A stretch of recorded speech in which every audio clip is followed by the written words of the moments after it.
اچھا ذرا آگے آ جائیے. ذات کا کتا ہے لیکن ولیوں کے سنگ جڑ گیا.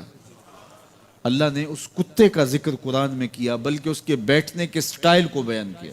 وَكَلْبُهُمْ بَاسِطٌ ذِرَاعَيْهِ بِالْوَسِيدِ. ان کا کتا غار کے دھانے پہ اپنے بازوؤں کو پھیلا کے بیٹھا ہے. غار کی دہلیز پر بیٹھنے والے کتے کی حیت جلوس کو، اس کے بیٹھنے کے سٹائل کو قرآن نے بیان کیا. مالک اس میں ہمارے لیے کیا ہدایت ہے؟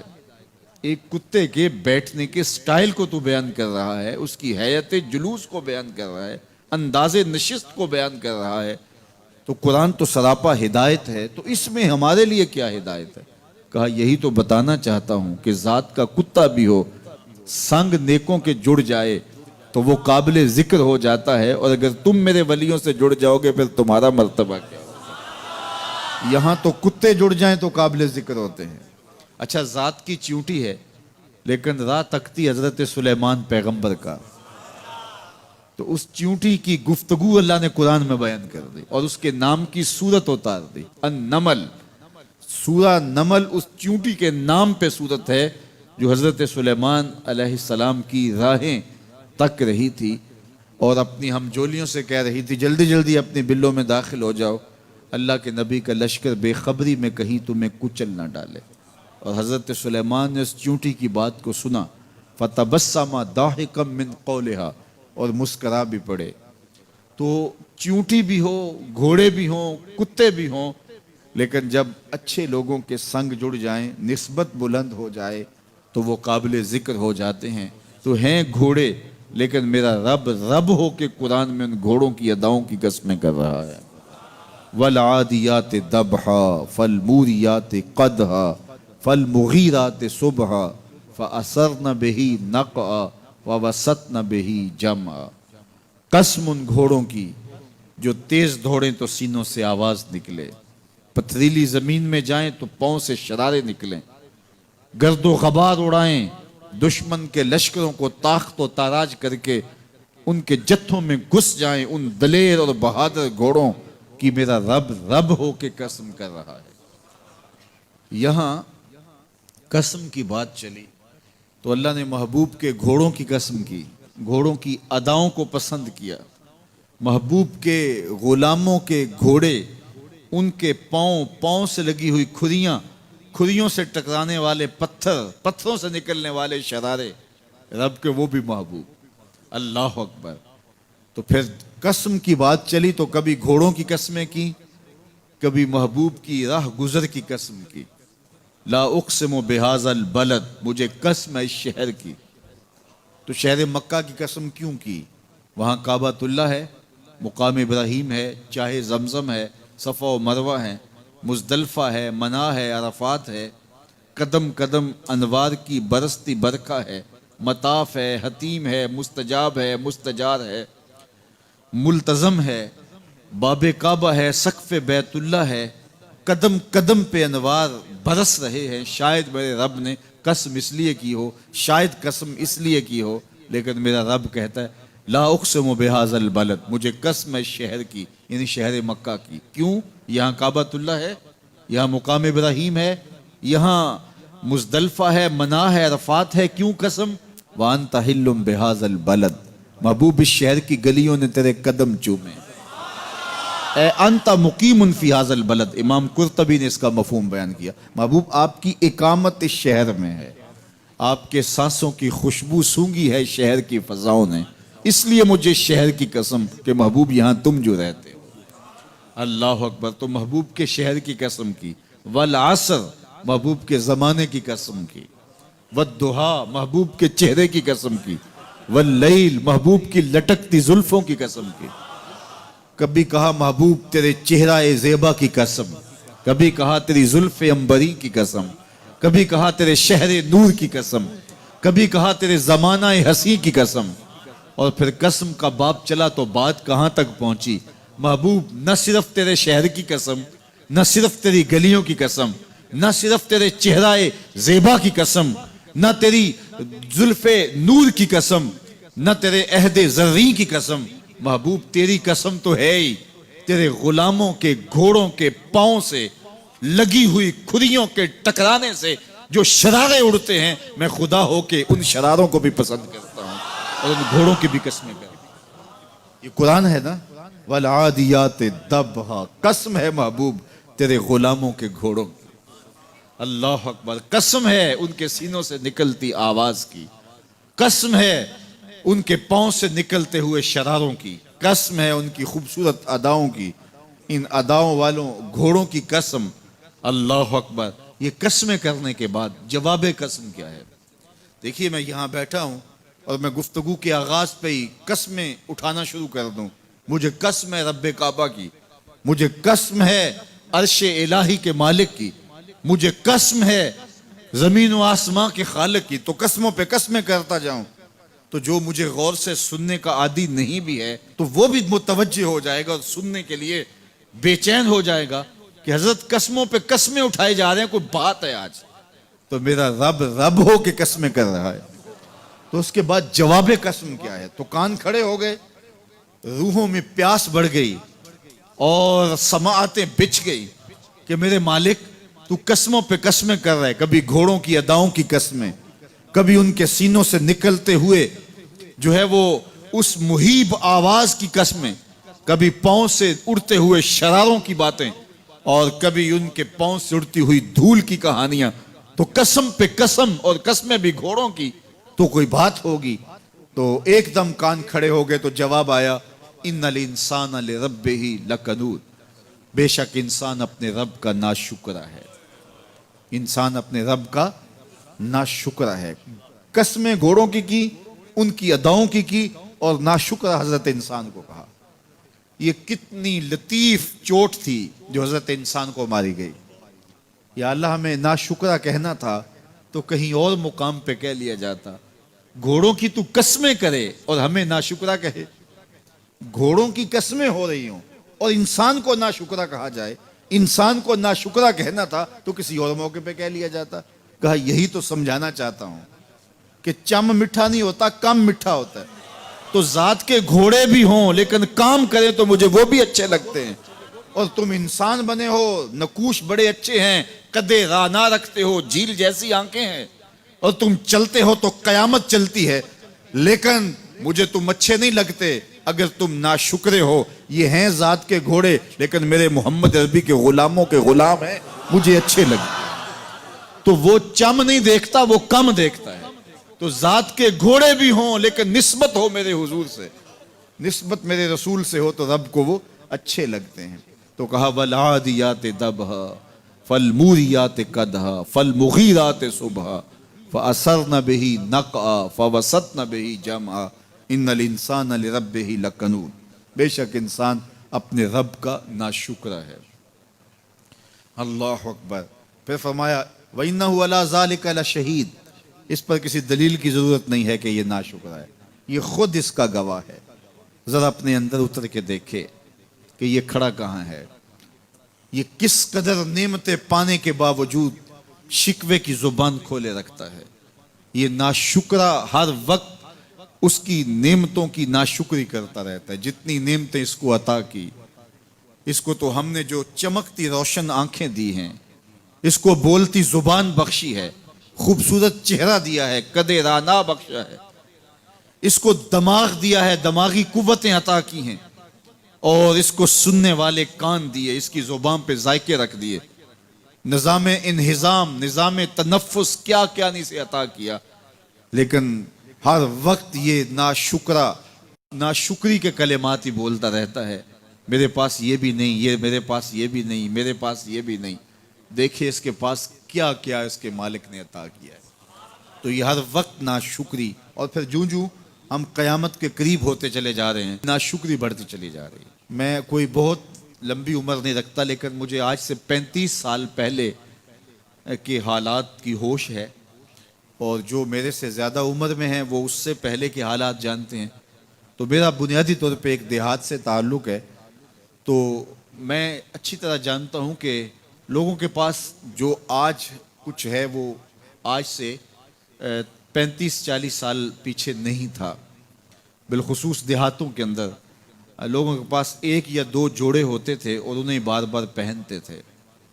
کسی شادی یا بیاہ کے موقع پہ جانا ہوتا تو بعض اوقات کسی سے وہ لباس یا جوتے مانگ کے لے کے جاتے. مجھے اچھی طرح یاد ہے کہ اس زمانے میں لوگ اپنے کندھے پر ایک کپڑا رکھا کرتے تھے، اور شادی پر اگر کسی نے جانا ہوتا تو جس کا کپڑا بہت اچھا ہوتا تو اس سے وہ مانگ لیا کرتے تھے کہ میں نے ذرا شادی پہ جانا ہے. بڑے بھائی کے جوتے پہن لیا کرتے تھے، اور اسی طرح گزر ہوتا تھا. کبھی کوئی شکوہ زبان میں پیدا نہیں ہوا تھا، اور لوگوں کے شکستہ سے کچے گھر ہوتے تھے، اور گھر کے صحن میں ایک درخت ہوتا تھا، دوپہر وہاں کاٹ لیتے تھے. اکثر لوگ دوپہر کا کھانا تیار نہیں کرتے ہوتے تھے، دودھ پی کر کے ہی گزارا کر لیتے تھے. صبح کو ناشتہ اور شام کو کھانا ہوتا تھا، لیکن اس کے باوجود اللہ کا شکر کیا کرتے تھے.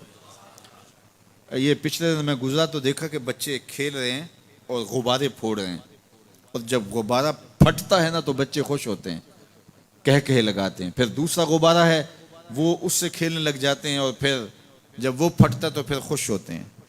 تو میں ذرا رک گیا اور اس منظر کو دیکھنے لگا، اور پھر میں نے کہا کہ غبارہ پھٹتا ہے تو یہ بچے خوش ہوتے ہیں، لیکن جب ہمارا زمانہ ہوتا تھا، جب ہم بچے تھے تو غبارہ پھٹتا تھا، ہم رونے لگ جاتے تھے، چونکہ کھیل ہی ختم ہو جاتا تھا. ایک ہی غبارہ ہوتا تھا 5-6 بچوں کے پاس، اور غبارہ پھٹ گیا تو کھیل ختم، تو سارے رونے لگ جاتے تھے. اور اب یہ غبارے پہ غبارہ پھوڑ رہے ہیں اور خوش ہو رہے ہیں، تو کہاں سے کہاں ہم آ پہنچے. لیکن اس زمانے میں اگر کسی سے پوچھا جاتا، لوگ پیدل سفر کرتے اور لباس بھی پورے نہ ہوتے، تو جب کسی سے پوچھا جاتا کیا حال ہے تو وہ لمبا ہاتھ کر کہتا ہے اللہ کا شکر ہے. اس کی باڈی لینگویج بتاتی تھی کہ وہ اس کا رواں رواں اللہ کا شکر ادا کر رہا ہے.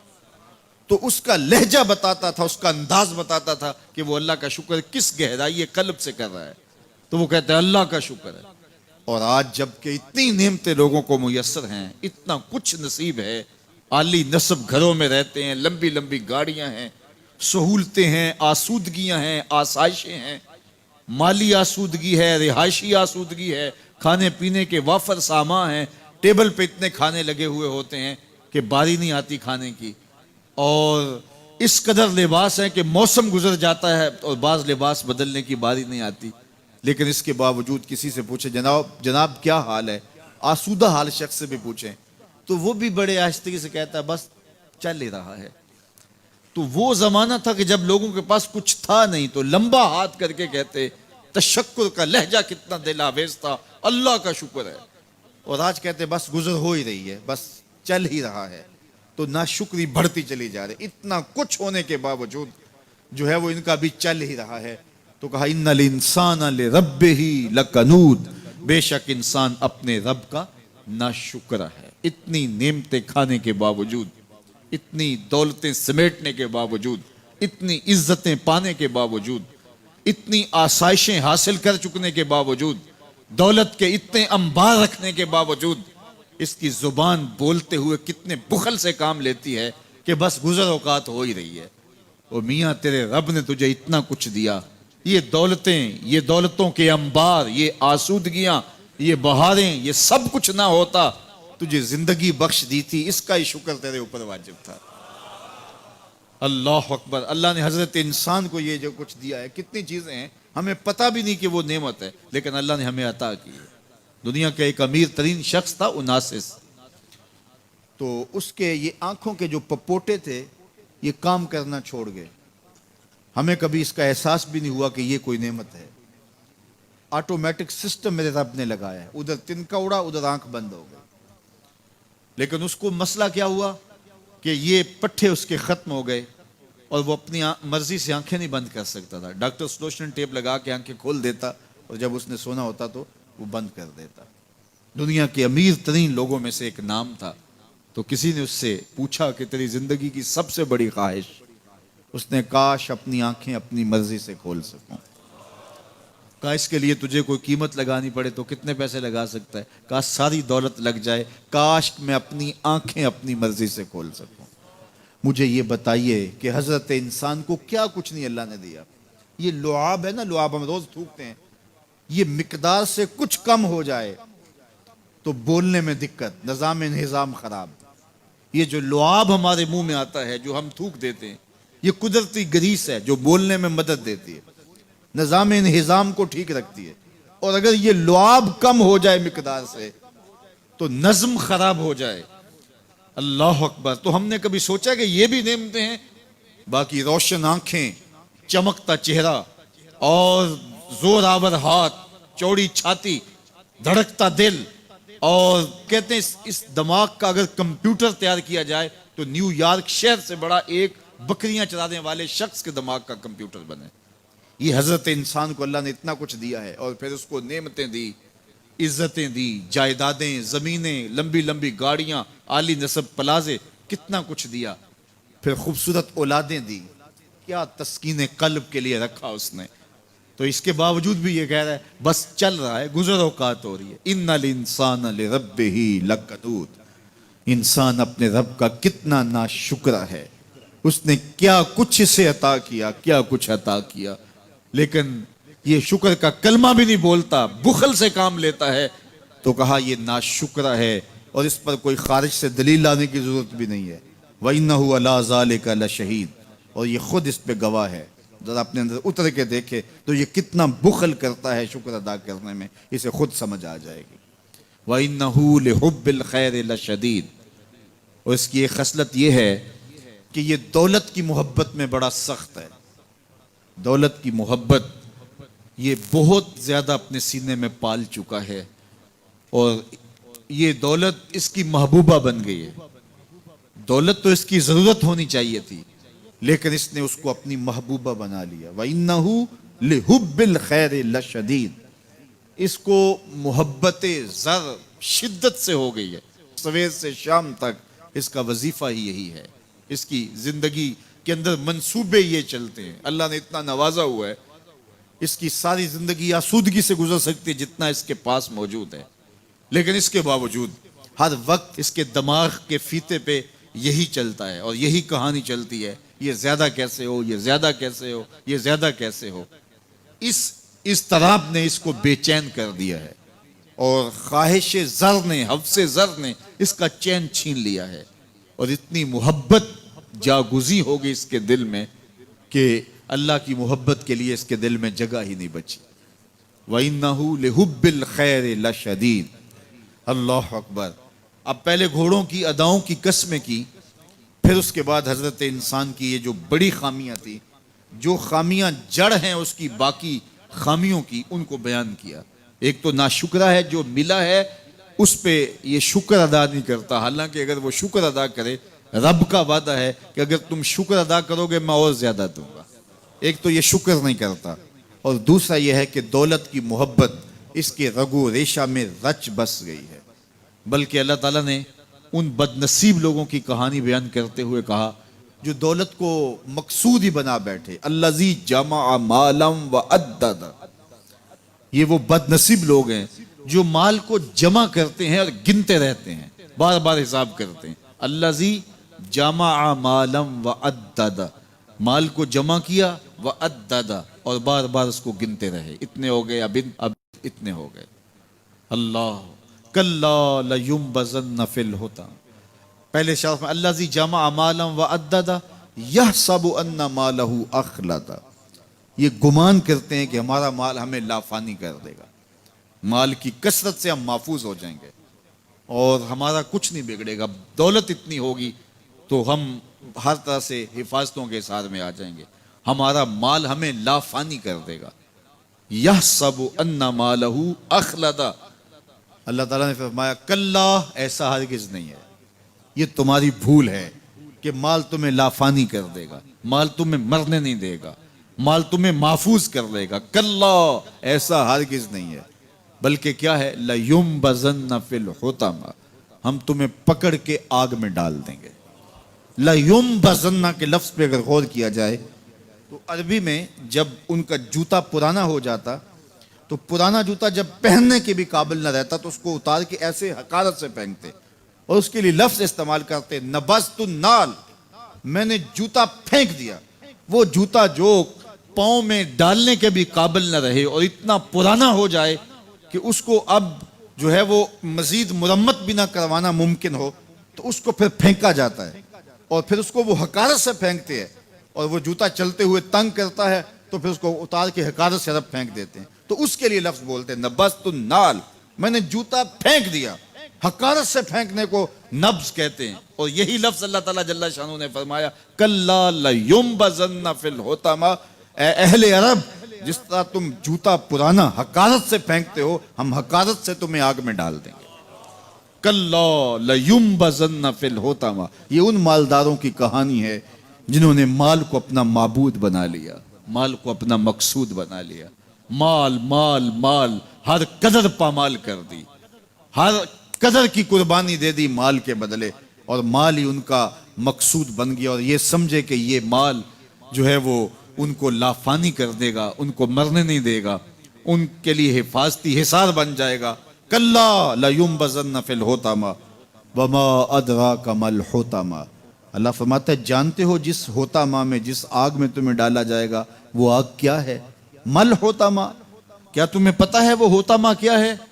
پھر خود فرمایا نار اللہ الموقدۃ التی تطلع علی الافئدہ، یہ اللہ کی جلائی ہوئی آگ ہے جو دل کھا جائے گی، جو کلیجے چاٹ جائے گی۔ تو حب زر، یہ حب دولت اور حب دنیا، یہ تمام برائیوں کی جڑ ہے۔ تو اس لیے اپنے اندر سے محبت زر کو نکالنے کی کوشش کیجئے اگر کہیں آپ کو داخل ہوتی محسوس ہو رہی ہے، اور حب دولت کو نکالنے کے لیے زکوٰۃ صدقات اسلام نے ہمیں یہ نظم دیا ہے۔ اقبال نے کہا تھا حب دولت تلف می سازت زکوٰۃ، زکوٰۃ حب دولت کو زائل کرتی ہے، جب اللہ کی راہ میں لٹاؤ گے تو اس سے کم بھی نہیں ہوگا۔ میرے حضور نے 3 چیزیں قسم کر کے کہیں، حضرت ابو کبشہ الانماری رضی اللہ تعالیٰ عنہ سے مروی ہے، میرے حضور نے ارشاد فرمایا اگر کوئی شخص کسی کو معاف کر دیتا ہے تو اس کی عزت کم نہیں ہوگی، میں محمد اللہ کی قسم اٹھاتا ہوں۔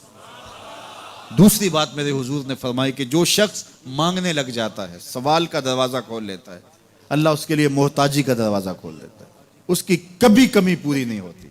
اور تیسری بات میرے حضور نے قسم کر کے کہی ما نقص مال عبد من صدقہ، کہا میں اللہ کی قسم اٹھا کے کہتا ہوں کہ صدقے سے مال کم نہیں ہوتا، صدقے سے مال گھٹتا نہیں ہے۔ تو ایک تو مال بھی نہیں گھٹے گا، یہ ضمانت کس کی ہے؟ میری نہیں ہے، یہ رسول اللہ کی ضمانت ہے۔ ایک تو مال بھی کم نہیں ہوگا، اور دوسرا یہ ہے کہ حب دولت ختم ہوگی۔ حب دولت تلف می سازت زکوٰۃ، یہ ماہ سیام آ رہا ہے تو زکوٰۃ سے حب دولت کو کم کیجئے، بلکہ صدقات دیجئے، نفلی صدقات کیجئے، غرباء کی مدد کیجئے، مساکین کی مدد کیجئے، اپنے غریب محتاج رشتہ داروں پہ غور کیجئے، ان کی مدد کیجئے، اپنی ہمسائیگی میں دیکھیے، پردے سے مدد کیجئے، ان کی عزت نفس بھی مجروح نہ ہو۔ یہ جو نمائش لگا کے 10 اخباروں میں چھپوا کے لوگوں کی مدد کرتے ہیں، اس سے گریز کیجئے۔ کبھی سوچیں کہ اگر آج کسی کی بیٹی لائن میں کھڑی ہے تو کل اگر یہ مرحلہ میری بیٹی کے لیے آ جائے تو پھر میرا مزاج کیا ہوگا۔ تو عزت نفس کا خیال رکھیے، لوگوں کی غربت کا تماشا نہ اڑائیے، اور لوگوں کی جو ہے وہ محتاجی کو اپنی تسکین کا ذریعہ نہ بنائیے۔ یہ تو اللہ نے تمہیں دیا اور انہیں نہیں دیا، اور وہ آزمائش کی گھڑی میں کھڑے ہیں، تم ان کے ساتھ کھڑے ہو جاؤ۔ تو لوگوں کی مدد کیجئے، دکھیوں کے کام آئیے، مساجد کی جو ہے وہ تعمیر کیجئے، مدارس دینیہ کے ساتھ وابستہ رہیے، اور لوگوں کی فلاح کے لیے، بہتری کے لیے کام کیجئے۔ اللہ نے آپ کو دیا ہے، یہ مال یہاں رہ جانا ہے۔ میرے حضور نے فرمایا ابن آدم کہتا ہے میرا مال میرا مال، اس کا مال وہ ہے جو اس نے کھایا یا پہنا اور پرانا کر دیا یا آگے بھیج دیا، باقی اس کا نہیں ہے، وہ وارثوں کا ہے۔ مرتے ہی ورثہ بن جائے گا، مرتے ہی ترکہ بن جائے گا، کفن بھی میلا نہیں ہونے دیں گے کہ بعض اولادیں تو بانٹ لیتی ہیں۔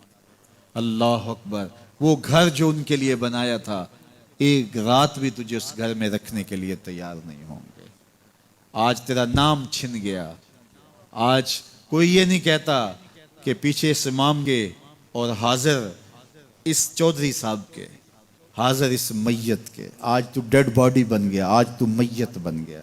آج خان صاحب، ملک صاحب، چودھری صاحب، پیر صاحب، مفتی صاحب، تیرے سارے ٹائٹل چھین لیے گئے۔ آج پیچھے اس امام کے اور دعا واسطے حاضر اس میت کے، آج تو میت بن گیا۔ آج تیرا لباس بھی پھاڑ کے اتارا ہے، آج تیرے انگوٹھے باندھ دیے گئے ہیں، ناک میں روئی ٹھونس دی گئی ہے، آج تو غسال کے رحم و کرم پہ ہیں، وہ تجھے ادھر الٹ دے یا ادھر پلٹ دے، اب تیرے پاس کوئی اختیار ہی باقی نہیں رہا۔ میاں صاحب بولے جاندی واری ڈرونا بنےوں تے ہاتھ نہ لاندے ڈرتے۔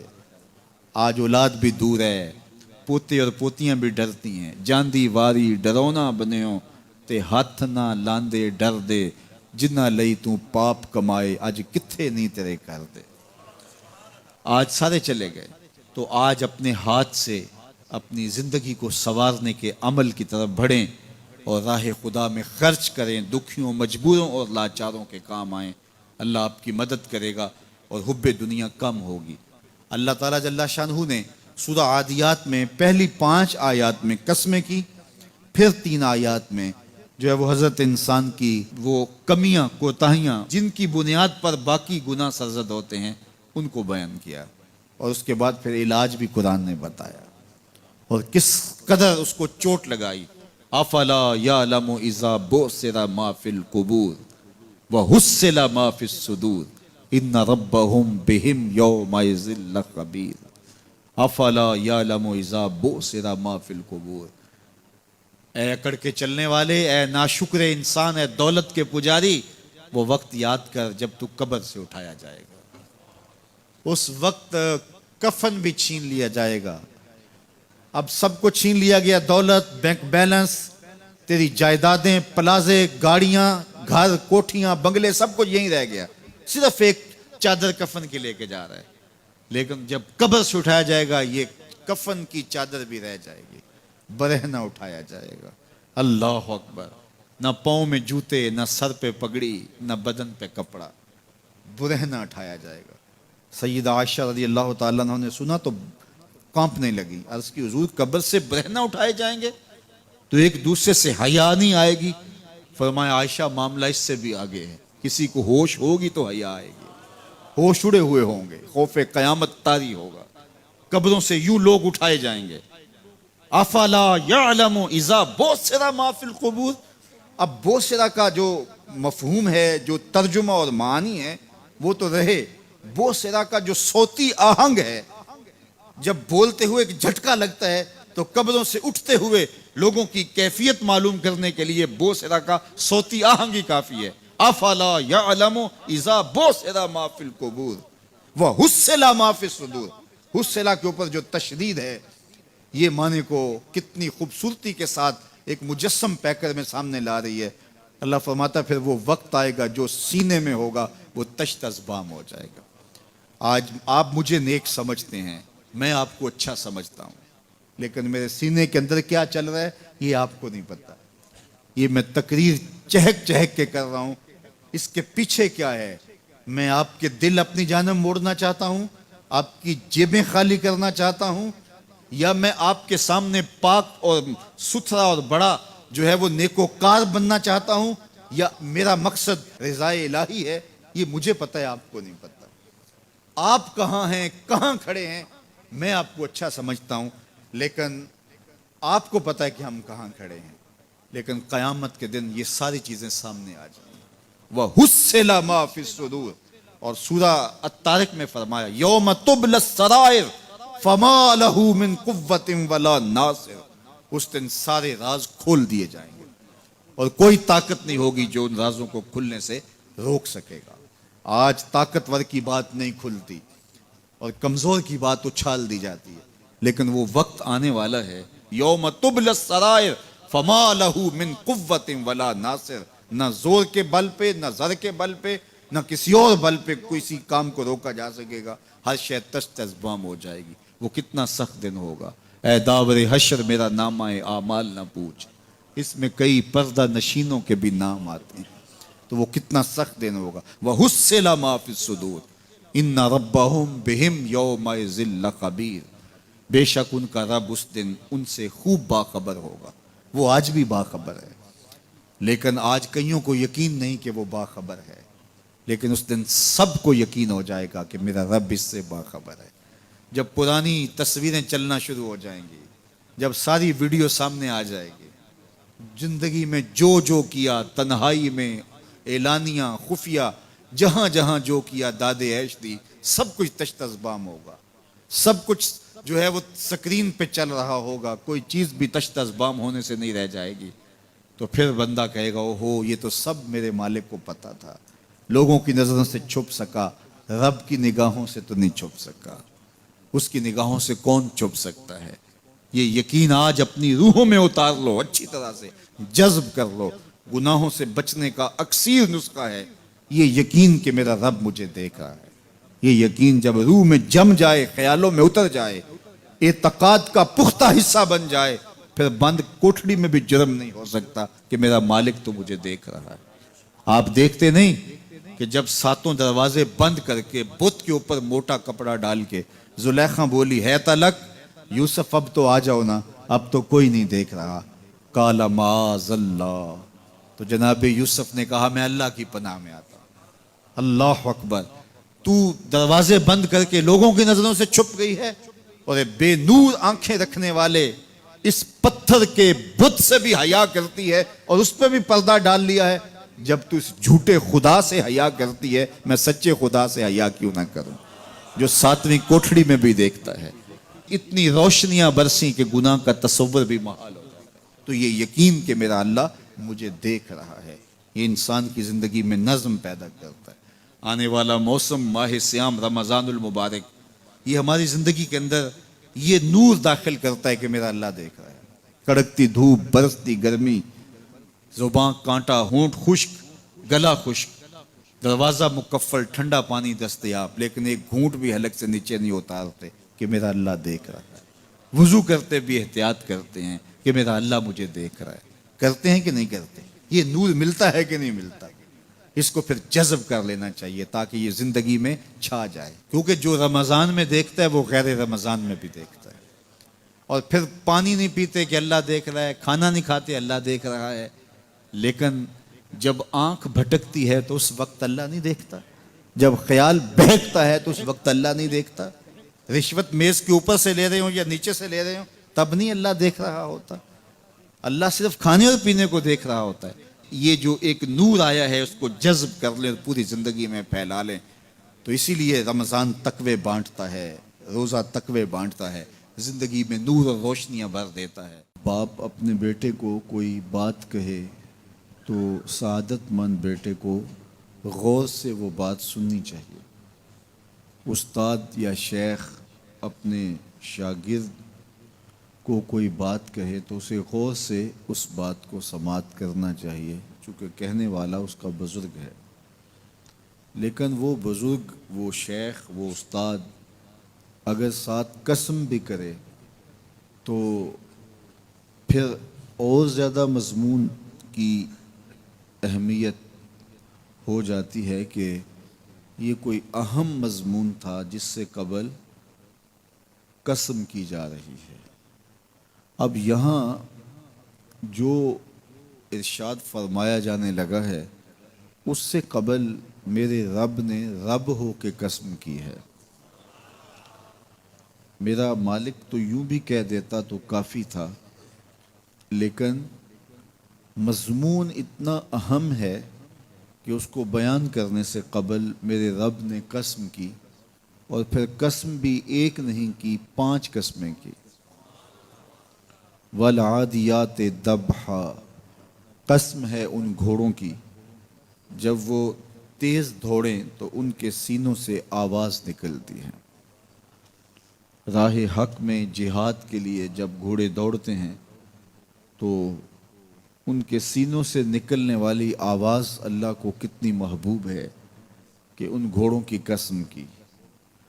فالموریات قدحا، اور وہی گھوڑے جب برق رفتاری سے دوڑتے ہیں اور پتھریلی زمین میں جب ان کا گزر ہوتا ہے تو ان کے پاؤں سے لگی ہوئی کھریوں کے ٹکرانے سے پتھروں سے جو شرارے نکلتے ہیں، اللہ فرماتا ہے کہ میں ان گھوڑوں کی قسمیں کرتا ہوں کہ جن کے پاؤں سے لگی ہوئی کھریوں کے ٹکرانے سے پتھروں سے شرارے نکلیں۔ پھر ارشاد فرمایا فالمغیرات صبحا، اور وہ گھوڑے صبح کے وقت جب حملہ آور ہوتے ہیں اور دشمن کے لشکروں کو تخت و تاراج کرتے ہیں تو ان حملہ آور ہونے والے گھوڑوں کی قسم فَأَثَرْنَ بِهِ نَقْعًا، اور جب وہ حملہ آور ہوتے ہیں تو ان کی سموں سے گرد اڑتی ہے، تو اللہ فرماتا ہے وہ گرد اڑانے والے گھوڑوں کی قسم۔ پھر ارشاد فرمایا فَوَسَّطْنَ بِهِ جَمْعًا، اور وہ بہادر اور دلیر گھوڑے اپنے سوار کو لے کر کے جب دشمن کے قلب میں گھس جاتے ہیں اور جتھوں پر حملہ آور ہوتے ہیں تو مجھے گھوڑوں کی یہ ادا بھی اچھی لگتی ہے، تو مجھے ان گھوڑوں کی قسم۔ تو 5 قسمیں کی قسم ہے ان گھوڑوں کی جو دوڑتے ہیں تو ان کے سینوں سے آواز نکلتی ہے، قسم ہے ان گھوڑوں کی کہ جب وہ پتھریلی زمین سے گزریں تو ان کے پاؤں سے لگی ہوئی کھریوں کے ٹکرانے سے پتھروں سے جو شرارے نکلیں، قسم ہے مجھے ان گھوڑوں کی جو لشکروں کو تاخت و تاراج کریں، قسم ہے ان گھوڑوں کی جب وہ حملہ آور ہوں تو گرد اڑے، اور قسم ہے ان گھوڑوں کی جو لشکروں کے کلیجے چیر دیں اور آگے بڑھ جائیں اور دشمنوں کے جتھوں پہ حملہ آور ہوں۔ تو ان 5 قسم کے گھوڑوں کی میرے رب نے قسم کی ہے۔ اللہ اکبر، میرے مالک ذات کے گھوڑے اور تو ان کی قسمیں کرے، تو کہا کہ یہ گھوڑے میرے محبوب کے غلاموں کے ہیں۔ اللہ اکبر، محبوب کے غلاموں کے گھوڑوں کے پاؤں سے لگی ہوئی کھریوں کے ٹکرانے سے پتھروں سے جو شرارے نکلیں رب کو وہ بھی پسند ہیں۔ ذرا غور تو کیجئے، تو ذات کے گھوڑے بھی ہوں لیکن نسبت محبوب سے ہو تو وہ گھوڑے بھی اچھے لگتے ہیں۔ اچھا ذرا آگے آ جائیے، ذات کا کتا ہے لیکن ولیوں کے سنگ جڑ گیا۔ اللہ نے اس کتے کا ذکر قرآن میں کیا بلکہ اس کے بیٹھنے کے سٹائل کو بیان کیا۔ وَكَلْبُهُمْ بَاسِطٌ ذِرَاعَيْهِ بِالْوَسِيدِ، ان کا کتا غار کے دھانے پہ اپنے بازوؤں کو پھیلا کے بیٹھا ہے۔ غار کی دہلیز پر بیٹھنے والے کتے کی حیت جلوس کو، اس کے بیٹھنے کے سٹائل کو قرآن نے بیان کیا۔ مالک اس میں ہمارے لیے کیا ہدایت ہے؟ ایک کتے کے بیٹھنے کے سٹائل کو تو بیان کر رہا ہے، اس کی حیت جلوس کو بیان کر رہا ہے، انداز نشست کو بیان کر رہا ہے، تو قرآن تو سراپا ہدایت ہے، تو اس میں ہمارے لیے کیا ہدایت ہے؟ کہا یہی تو بتانا چاہتا ہوں کہ ذات کا کتا بھی ہو، سنگ نیکوں کے جڑ جائے تو وہ قابل ذکر ہو جاتا ہے، اور اگر تم میرے ولیوں سے جڑ جاؤ گے پھر تمہارا مرتبہ کیا ہوگا؟ یہاں تو کتے جڑ جائیں تو قابل ذکر ہوتے ہیں۔ اچھا ذات کی چیونٹی ہے لیکن راہ تکتی حضرت سلیمان پیغمبر کا، تو اس چیونٹی کی گفتگو اللہ نے قرآن میں بیان کر دی اور اس کے نام کی صورت اتار دی۔ النمل، سورہ نمل اس چیونٹی کے نام پہ صورت ہے جو حضرت سلیمان علیہ السلام کی راہیں تک رہی تھی اور اپنی ہمجولیوں سے کہہ رہی تھی جلدی جلدی اپنی بلوں میں داخل ہو جاؤ، اللہ کے نبی کا لشکر بے خبری میں کہیں تمہیں کچل نہ ڈالے۔ اور حضرت سلیمان نے اس چیونٹی کی بات کو سنا، فَتَبَسَّمَ ضَاحِكًا مِّن قَوْلِهَا، اور مسکرا بھی پڑے۔ تو چیونٹی بھی ہو، گھوڑے بھی ہوں، کتے بھی ہوں، لیکن جب اچھے لوگوں کے سنگ جڑ جائیں، نسبت بلند ہو جائے تو وہ قابل ذکر ہو جاتے ہیں۔ تو ہیں گھوڑے لیکن میرا رب رب ہو کے قرآن میں ان گھوڑوں کی اداؤں کی قسمیں کر رہا ہے۔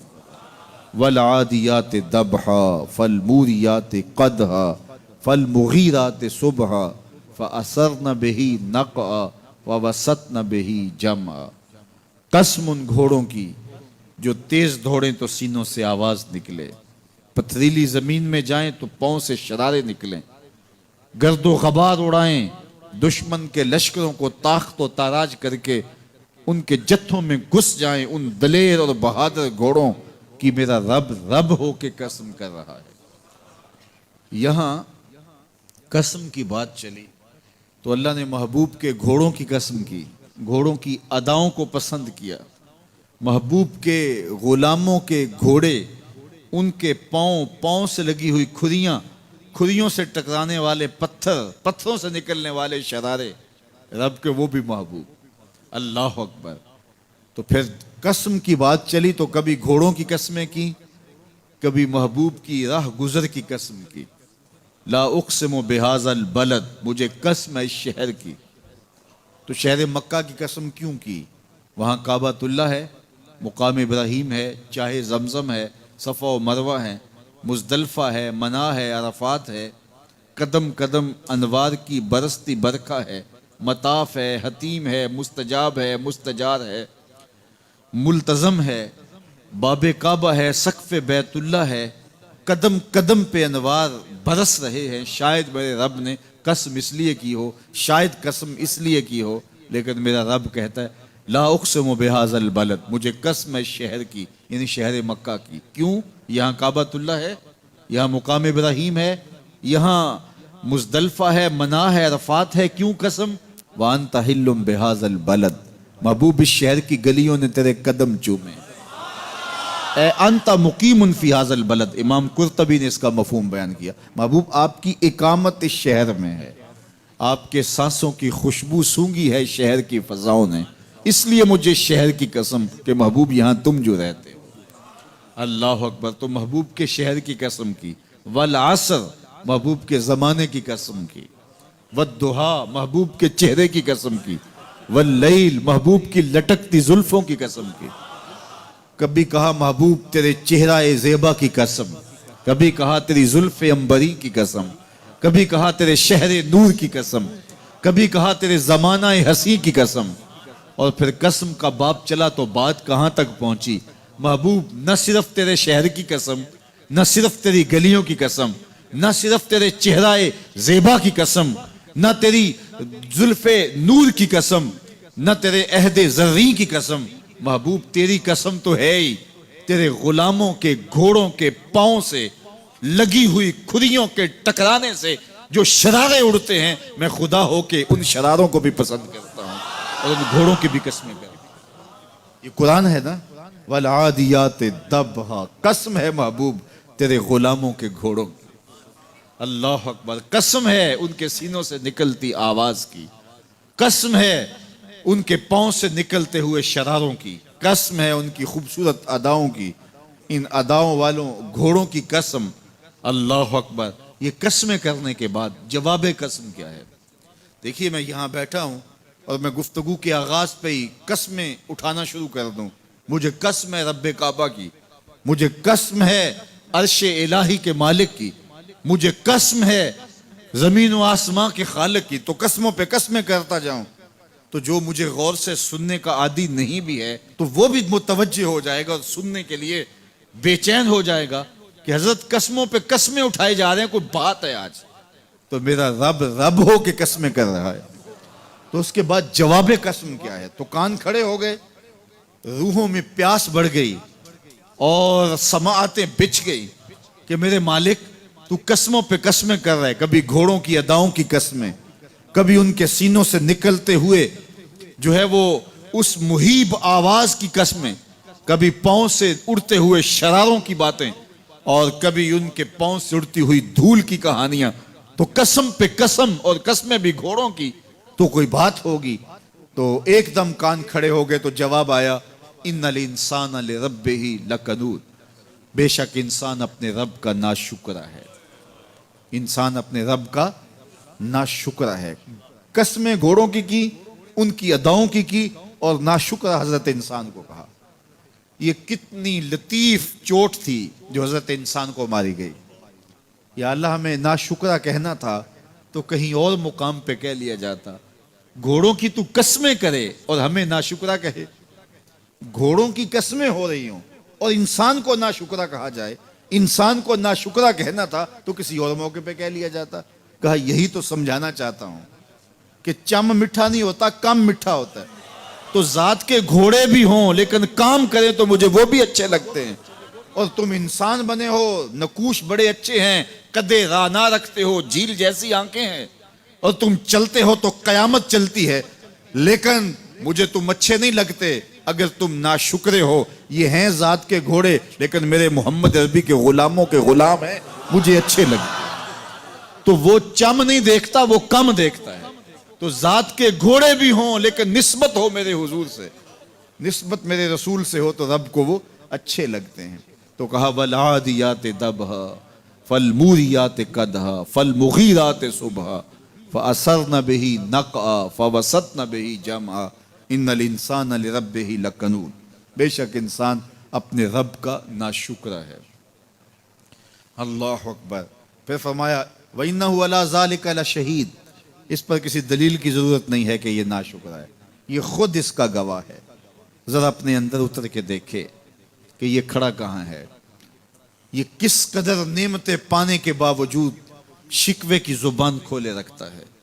یہ ناشکرہ ہر وقت اس کی نعمتوں کی ناشکری کرتا رہتا ہے۔ جتنی نعمتیں اس کو عطا کی، اس کو تو ہم نے جو چمکتی روشن آنکھیں دی ہیں، اس کو بولتی زبان بخشی ہے، خوبصورت چہرہ دیا ہے، قد رانا بخشا ہے، اس کو دماغ دیا ہے، دماغی قوتیں عطا کی ہیں، اور اس کو سننے والے کان دیے، اس کی زبان پہ ذائقے رکھ دیے، نظام انہضام، نظام تنفس، کیا کیا نہیں سے عطا کیا، لیکن ہر وقت یہ ناشکری کے کلمات ہی بولتا رہتا ہے۔ میرے پاس یہ بھی نہیں، یہ میرے پاس یہ بھی نہیں، میرے پاس یہ بھی نہیں۔ دیکھیں اس کے پاس کیا کیا اس کے مالک نے عطا کیا ہے۔ تو یہ ہر وقت ناشکری، اور پھر جوں جوں ہم قیامت کے قریب ہوتے چلے جا رہے ہیں، ناشکری بڑھتی چلی جا رہی ہے۔ میں کوئی بہت لمبی عمر نہیں رکھتا، لیکن مجھے آج سے 35 سال پہلے کے حالات کی ہوش ہے، اور جو میرے سے زیادہ عمر میں ہیں وہ اس سے پہلے کے حالات جانتے ہیں۔ تو میرا بنیادی طور پہ ایک دیہات سے تعلق ہے، تو میں اچھی طرح جانتا ہوں کہ لوگوں کے پاس جو آج کچھ ہے وہ آج سے 35-40 سال پیچھے نہیں تھا۔ بالخصوص دیہاتوں کے اندر لوگوں کے پاس 1 یا 2 جوڑے ہوتے تھے اور انہیں بار بار پہنتے تھے۔ کسی شادی یا بیاہ کے موقع پہ جانا ہوتا تو بعض اوقات کسی سے وہ لباس یا جوتے مانگ کے لے کے جاتے۔ مجھے اچھی طرح یاد ہے کہ اس زمانے میں لوگ اپنے کندھے پر ایک کپڑا رکھا کرتے تھے، اور شادی پر اگر کسی نے جانا ہوتا تو جس کا کپڑا بہت اچھا ہوتا تو اس سے وہ مانگ لیا کرتے تھے کہ میں نے ذرا شادی پہ جانا ہے۔ بڑے بھائی کے جوتے پہن لیا کرتے تھے، اور اسی طرح گزر ہوتا تھا۔ کبھی کوئی شکوہ زبان میں پیدا نہیں ہوا تھا، اور لوگوں کے شکستہ سے کچے گھر ہوتے تھے، اور گھر کے صحن میں ایک درخت ہوتا تھا، دوپہر وہاں کاٹ لیتے تھے۔ اکثر لوگ دوپہر کا کھانا تیار نہیں کرتے ہوتے تھے، دودھ پی کر کے ہی گزارا کر لیتے تھے۔ صبح کو ناشتہ اور شام کو کھانا ہوتا تھا، لیکن اس کے باوجود اللہ کا شکر کیا کرتے تھے۔ یہ پچھلے دن میں گزرا تو دیکھا کہ بچے کھیل رہے ہیں اور غبارے پھوڑ رہے ہیں، اور جب غبارہ پھٹتا ہے نا تو بچے خوش ہوتے ہیں، کہے لگاتے ہیں۔ پھر دوسرا غبارہ ہے، وہ اس سے کھیلنے لگ جاتے ہیں، اور پھر جب وہ پھٹتا تو پھر خوش ہوتے ہیں۔ تو میں ذرا رک گیا اور اس منظر کو دیکھنے لگا، اور پھر میں نے کہا کہ غبارہ پھٹتا ہے تو یہ بچے خوش ہوتے ہیں، لیکن جب ہمارا زمانہ ہوتا تھا، جب ہم بچے تھے تو غبارہ پھٹتا تھا، ہم رونے لگ جاتے تھے، چونکہ کھیل ہی ختم ہو جاتا تھا۔ ایک ہی غبارہ ہوتا تھا 5-6 بچوں کے پاس، اور غبارہ پھٹ گیا تو کھیل ختم، تو سارے رونے لگ جاتے تھے۔ اور اب یہ غبارے پہ غبارہ پھوڑ رہے ہیں اور خوش ہو رہے ہیں، تو کہاں سے کہاں ہم آ پہنچے۔ لیکن اس زمانے میں اگر کسی سے پوچھا جاتا، لوگ پیدل سفر کرتے اور لباس بھی پورے نہ ہوتے، تو جب کسی سے پوچھا جاتا کیا حال ہے تو وہ لمبا ہاتھ کر کہتا ہے اللہ کا شکر ہے۔ اس کی باڈی لینگویج بتاتی تھی کہ وہ اس کا رواں رواں اللہ کا شکر ادا کر رہا ہے۔